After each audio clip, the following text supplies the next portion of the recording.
Hey guys, welcome back. Sorry about the lack of video yesterday. I had two issues. Number one, I was playing golf, and number two, a bunch of the already made videos that I had, just lacking the audio, decided that they didn't want to work at all. So I had to re-import everything and then re-edit everything. And to be honest, now I'm just doing one at a time because I don't want to have to go through that effort of editing. I think I had 5 ready to go up to episode 24, and yeah, they're all gone now. So I'm going to have to redo all those, which will be fun, I guess. I'll be doing that later on today whilst I'm watching the cricket, I think. So, in this episode, I was going to talk about why I started YouTube a bit more, and my feelings on the whole YouTube thing. But instead, because there's been some new re-signings and in the league, I thought I would start discussing some of those. So we've seen two pretty big, well-known players receive lengthy contract extensions.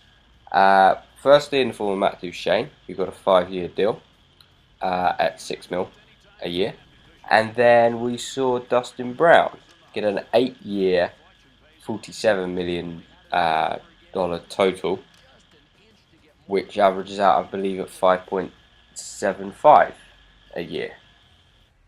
Or it could be 5.875 actually. Yeah, I think it's 5.875. So Brown's captain of the LA Kings. He's a Stanley Cup winner, Stanley Cup winning captain, and just generally a pretty well-liked guy in terms of his leadership he brings to the team. I've always liked him. He's someone who I quite often have in my fantasy team. Not mainly for point production, but he's a penalties guy as well. He'll take a few stands up for his team. He's going to get a few fighting majors a year. But some people have been saying this deal's a little bit too much. Maybe he was worth more of the 5 mil, more than that extra 0.8. But I think on that team, he brings a lot. I believe he's only got 60 points once in his NHL career. But he's the kind of guy who is going to provide good defense as well. So if he's getting 55 points, he's killing penalties, he's playing on the power play, then I think he's worth 5.8. I don't see a problem with 5.8 for Dustin Brown at all, really. And I do like what the Kings have done. They've got the majority of their core now locked up through the 2019 season, believe it or not. You know, we've got the likes of Mike Richards, Jeff Carter, Drew Doughty, Slava Voinov, Jonathan Quick, and also Anze Kopitar's locked up through, I think, the 15-16 season. So they have the core there, a Stanley Cup winning core, which is going to be there for a very long time. But that also means that you have a lot of salary cap tied up in a small amount of players, who you imagine won't necessarily be hard to move if they wanted to, but you know it's a lot of salary to take on, especially say for example this year. I don't think any of them could be traded this year because of the cap. But when the cap goes up, then there is a distinct possibility that maybe one of them will be moved on. Another reason why I like Dustin Brown on the Kings is because they're not an offensive juggernaut at all. You know, they've got two-way centres. Kopitar is a guy who could go at a point per game, but he's also a good defensive centre at the same time. Mike Richards, a fantastic two-way centre. For me, if you're talking about a good defensive centre who can score, say, 60 points a year, I would say he's the best out of them. If you're talking one who can score 70 plus points, then you've got Bergeron and you've got Jonathan Toews. So Mike Richards is someone for me who I really like.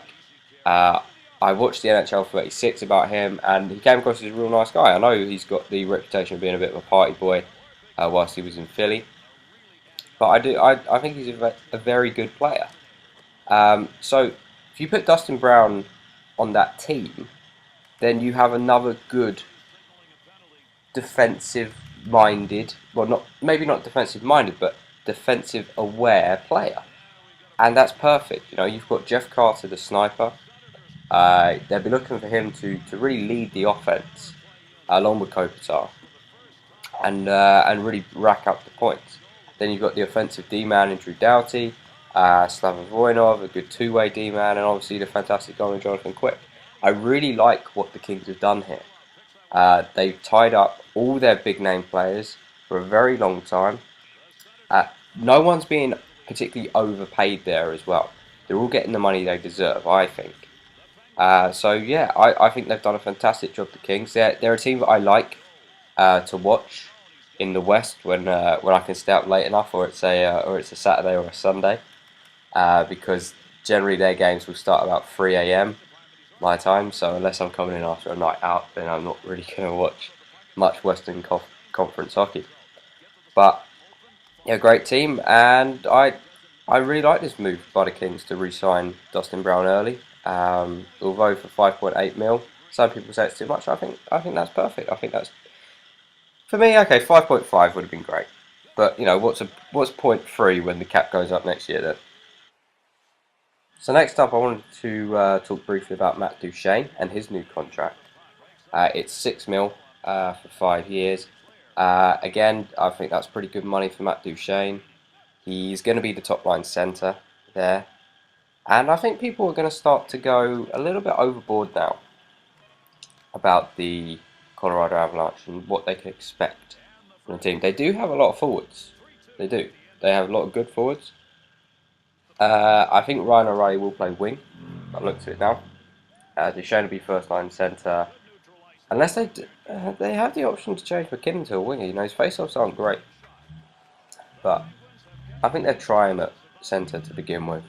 Then they've got Paul Stastny as well, someone who's earning 6 mil a year. So yeah, they have good forwards. You know, I like McGinn there as well. I think he's a very good player, very underrated in the league.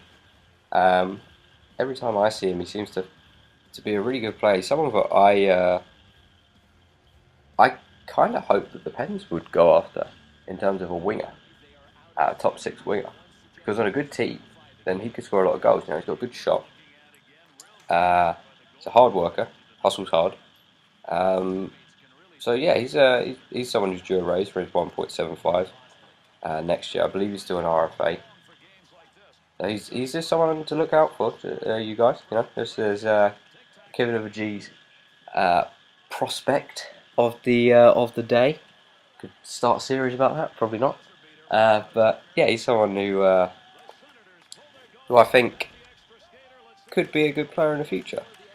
Maybe not for the Avalanche, maybe for someone else, or maybe a better team. But the Avalanche need to sort out their defence.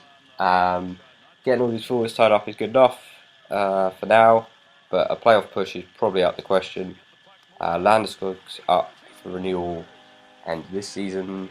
So Stastny, so O'Reilly, so McGinn. You're looking at a lot of money needing to be spent on those guys, and the defense is still very poor. You know, you've got Eric Johnson, who's a top 4 D-man. The rest of them, they're okay, but they're far from very good. Let's put it that way. Okay, guys, that's just about going to wrap it up for today. As you can see, we got the win against the Sens, so we're doing pretty well. Still in those playoff positions at the moment.